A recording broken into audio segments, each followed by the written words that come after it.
کو ختم کرنا ہو تو اس کی افواج کو اس کی عوام میں متنازع بالکل ٹھیک ہے. یہ آج کا ان کا کارڈ نہیں ہے عالمی سوچ کا, عالمی یہ ہمیشہ سے ہے, ہمیشہ سے چلتا ہے اور اس کو پلے اپ بھی کرتے ہیں نا. اچھا اب بات یہ ہے کہ جب میں یہ 2014 میں جب استعفیٰ ہوا تو اس کے فوراً بعد جو ہے افواج پاکستان نے ایک آپریشن کا آغاز کیا, نام تھا ضرب عصب. درست ہے.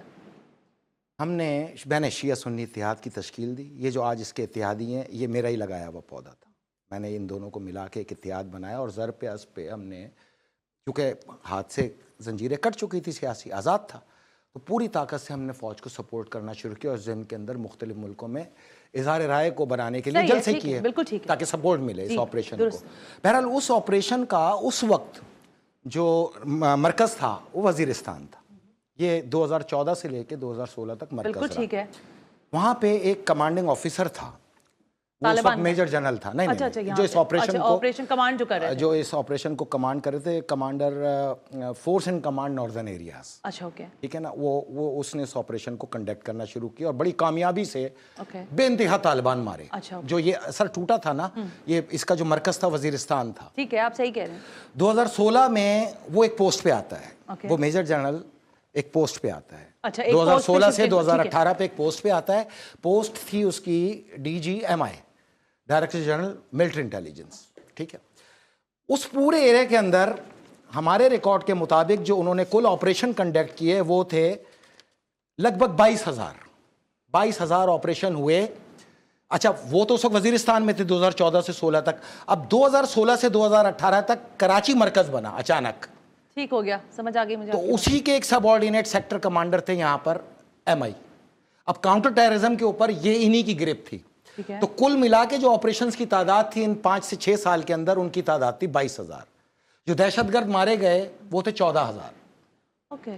خوارج جو مارے 14,000. دیکھیں 2013 سے ہماری ڈیمانڈ ہے نا کہ اس کو خوارج فتنہ ہے, خوارج قرار دو. یہ تو میں نے ٹرمینالوجی سنی. بالکل. تو یہ 13,900 دہشت گرد مارے گئے, 20,000 سے زیادہ گرفتار ہوئے. ٹھیک ہے. ٹوٹل آپریشن تھے 22,000 سے زیادہ. اب اچھا, اب وہ جو تھے اس وقت آفیسر, وہ اس وقت ملٹری انٹیلیجنس کے آفیسر تھے. ٹھیک ہے. سب سے زیادہ مزاحمت کا سامنا PTI کے قائد کی طرف سے تھا ان آپریشنز پہ. بار بار یہ کہتے تھے ہم پہ حملہ ہو جائے, کارساز پہ حملہ ہو جائے, امام بارگاہوں پہ حملہ ہو جائے, نشتر پارک پہ حملہ ہو جائے. اس کی ایک ہی رٹ تھی, ڈرون کا رد عمل ہے, ڈرون حملوں کا رد عمل ہے. ہم اس سے پوچھتے تھے یہ کون سے ڈرون حملے جو ہمارے سے اڑے؟ اگر حملہ یہ ڈرون کا رد عمل ہے تو امریکیوں پہ کرو, سرحد پار تو وہ کھڑے ہیں. 2,000 کلومیٹر ٹریول کر کے تم کراچی پہ امام بارگاہوں پہ حملہ کر کے اس کو ڈرون کا رد عمل قرار دے رہے ہو. نہ تم لاشوں کی مذمت کر رہے ہو, نہ تعزیت کر رہے ہو. یہ بات تو میں نے سنی تھی, وہ کہتے تھے کہ ڈرون کے نتائج ہیں یہ سارے. دیکھیں یہ ابھی تو آئے گی نا ریسرچ پوری. ہم تو آج انٹروڈکشن ہے نا ہمارا. بہرحال یہاں سے اس افسر سے اس کی چپکلش کا آغاز ہوا, نیازی کی. اچھا, اس افسر سے بھی تھا. اصل کہانی یہ تھی, طالبان پہ آپریشن ہی سب سے بڑی اس کی وجہ مخالفت تھی. آرمی چیف جو اب موجود ہیں, یہ افسر جنرل عاصم منیر تھے. اس سے نکل گیا جوش میں. جی یہی تھے نا, اس وقت میجر جنرل تھے, پھر DGMI بنے. پھر اب جب دیکھیں اس آپریشن میں تعطل آ گیا. 2019 سے لے کے 2021 تک نہ کوئی آپریشن ہوا, نہ طالبان مرے. لیکن عجیب کام ہوا, جتنے طالبان قیدی پکڑے گئے تھے 20,000, وہ 2021 میں اس نے ریلیز کر دیے. اس دن میں اور آپ لائیو پروگرام کر رہے تھے اور ہم نے اس پہ پروٹیسٹ کر کے عوام کو کہا تھا خدا کا واسطہ آواز اٹھاؤ, ان کو رہا ہونے سے روکو, یہ نکل کے تمہارا کشت خون کریں گے. لیکن عوام سن گن تھی, نیازی کی تبدیلی کے اوپر گم تھی. تو یہ جو اصل جو ان میں وجہ تنازع تھا, ایک تو وہ آپریشن تھے, دوسرا ان کو ریلیز کرنا تھا. ایک افسر کتنی محنت سے 13,000 جوانوں کی لاشیں گئی تھیں, ان کو گرفتار کر کے لایا, اس کو آپ نے ایک جنبش قلم سے چھوڑ دیا. تو اختلاف تو یہاں تھا, بشرا بی بی اور اس کے خط اور اس کا دکھانا تو وہ تو بات کی باتیں ہیں. اصل اختلاف کو چھپا کے تو اب جو ان کا سب سے بڑا دشمن تھا وہ تھا جو ان کے ایسٹ یعنی TTP یعنی خوارج کو مار رہا تھا, جو اس پہ آپریشن کر رہا تھا. میری بات سمجھ میں آئی آپ کو؟ تو یہ وجہ تنازع جو ہے یہاں سے آغاز تھا. بہت بیک گراؤنڈ دے دیا آپ نے فیصل.